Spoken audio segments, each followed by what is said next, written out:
અમરેલી જિલ્લા બોગસ પત્રિકા કાંડ બાબતે આજના આખા દિવસના ઘટનાક્રમને અંતે શ્રી નરેશભાઈ પટેલ ખોડલધામ ટ્રસ્ટ દ્વારા આ બાબતે મને જવાબદારી સોંપવામાં આવી છે અને જવાબદારીના ભાગરૂપે અમે લોકોએ ફરિયાદી પક્ષના કિશોરભાઈ અને કૌશિકભાઈ વેકરિયા સાથે પણ વાતચીત કરી છે અને વાતચીતમાં એ લોકોએ સંપૂર્ણપણે દીકરીને જામીન મળી જાય અને ફરિયાદમાંથી નામ દૂર થાય એમાં સહમતિ દર્શાવી છે.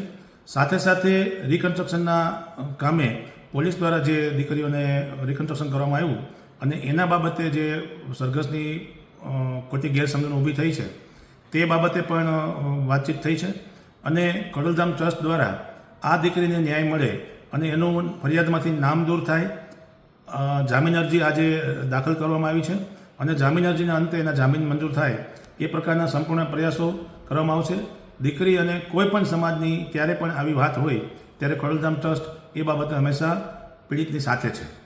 આજે અમરેલી જિલ્લાના અને આસપાસના તમામ વિસ્તારોના સામાજિક આગેવાનો સાથે મુખ્ય વાતચીતો કર્યા પછી ખોડલધામ ટ્રસ્ટે આ દીકરીના જામીન મળે અને એનું ફરિયાદમાંથી નામ દૂર થાય ત્યાં સુધી સંપૂર્ણપણે સાથે રહેવાના નિર્ણય કરવામાં આવ્યો છે. એ બાબતની જવાબદારી અમને આગેવાનોને સોંપવામાં આવી છે.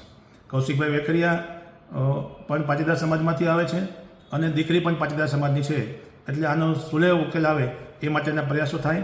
કોઈ પણ રાજકીય કે બીજા અન્ય વિવાદોમાં પડ્યા વગર આનો ઉકેલ આવે એવા પ્રયાસો ખોડલધામ સંસ્થા તરફથી કરવામાં આવશે.